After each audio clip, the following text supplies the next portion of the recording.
দর্শক, দিনরাত নিউজে আপনাদেরকে স্বাগতম। আমরা এখন আছি হবিগঞ্জের নবীগঞ্জ উপজেলার হাজীগঞ্জ মেলার বাজার গরুর হাটে। আপনারা দেখছেন যে সারি সারি অনেকগুলো গরু এই হাটে উঠেছে। আজকে সকাল থেকেই গরুর হাটটি জমে উঠেছে এবং বেলা যত বাড়ছে গরুর হাটে ক্রেতা এবং বিক্রেতার যে উপস্থিতি সেটিও কিন্তু বাড়ছে। আপনারা দেখছেন যে কত একেবারে সুন্দর একটি পরিবেশ, পরিচ্ছন্ন বলা যায় এই বাজারটি।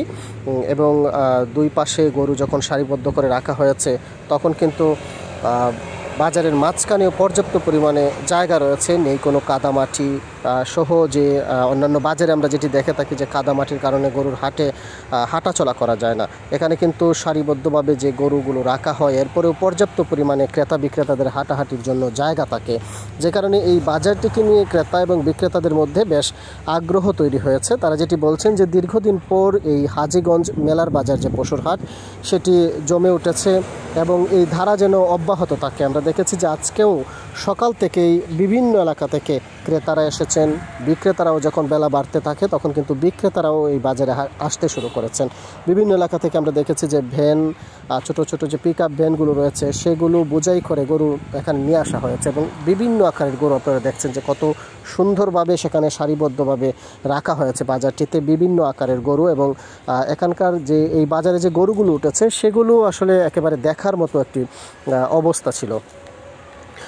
বাজারের সবচেয়ে বড় যে বৈশিষ্ট্য আমরা এখানে এসে দেখেছি যে অনেকটা নিরিবিলি পরিবেশ, যেটি এই যে তীব্র তাপদাহ চলছে বা প্রচণ্ড রোদের কারণে বিভিন্ন বাজারে আসলে ক্রেতা বিক্রেতাদেরকে বিভিন্ন সমস্যার সম্মুখীন হতে হয় বা কষ্ট করতে হয়, এই বাজারটিতে সেটি কিন্তু নেই। কেননা এই বাজারের মধ্যে কিন্তু চারপাশে একই সাথে বাজারের মধ্যে বেশ কিছু বড় বড় গাছ রয়েছে। এই গাছগুলোর ছায়াতলে এই বাজারটি জমে উঠেছে বিশাল এলাকা নিয়ে, যেই কারণে এই বাজারে আপনি দেখছেন যে অন্যান্য বাজারে এই সময়টাতে আমরা দেখে থাকি যে ক্রেতা এবং বিক্রেতার হাতে বা মাথার উপরে ছাতা থাকে, এখানে কিন্তু এটির প্রয়োজন পড়ছে না।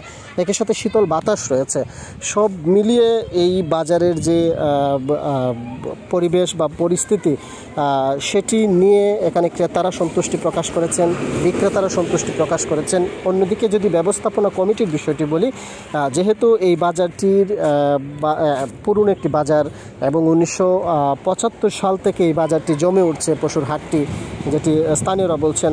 এরপরে যদিও 2001 সালের পর সম্ভবত সেটিকে বিভিন্ন কারণে এই বাজারটি বন্ধ হয়ে যায়, অর্থাৎ পার্শ্ববর্তী আরেকটি বাজার জমে ওঠার কারণে এই বাজারটি বন্ধ হয়ে যায়। দীর্ঘ 24 বছরের বেশি সময় পর আবার এই বাজারটি জমে উঠেছে এবং এই বাজার নিয়ে ক্রেতা বিক্রেতাদের মধ্যে বেশ আগ্রহ তৈরি হয়েছে। তারা যেটি বলছেন পুরনো ঐতিহ্যবাহী এই বাজারটি আবার তার জৌলস ফিরে পেয়েছে, যে কারণে ক্রেতারা যেমন আসছেন বিক্রেতারাও আসছেন। অর্থাৎ আজকে নিয়ে দুটি হাট বসছে। এর আগে যে পরিমাণ ক্রেতা বিক্রেতা এসেছিলেন, আজকের হাটে কিন্তু আমরা দেখেছি এর চেয়ে অনেক বেশি ক্রেতা বিক্রেতা আসছেন। এবং এখানে যে ব্যবস্থাপনা কমিটির দায়িত্ব রয়েছেন, একই সাথে বিক্রেতা এবং ক্রেতারা যেটি বলছেন যে যেহেতু হাটের পরিবেশ ভালো, ঐতিহ্যবাহী একটি হাট এবং এটি সরকার অনুমোদিত একটি হাট, সেই ক্ষেত্রে যত সময় যাবে, যত দিন যাবে তত কিন্তু ক্রেতা এবং বিক্রেতার সমাগমও বাড়বে, বেচা বিক্রিও বাড়বে। আজকেও আমরা সকাল থেকেই দেখেছি যেমন প্রচুর পরিমাণে এখানে গরু এসেছে,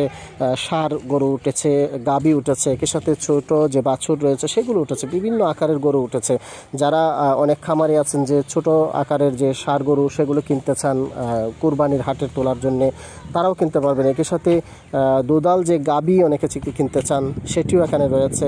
একই সাথে বাচ্চা দেওয়ার আগে যে গাবি 2 বছর, 1 বছর, 3 বছর এই বয়সের গরুও কিন্তু এখানে প্রচুর পরিমাণে গরু উঠেছে। সব মিলিয়ে বলা যায় যে এই হাটটি নিয়ে যেমন ক্রেতা বিক্রেতার আগ্রহ তৈরি হয়েছে, আমরা এসেও সেই পরিবেশটাই দেখেছি।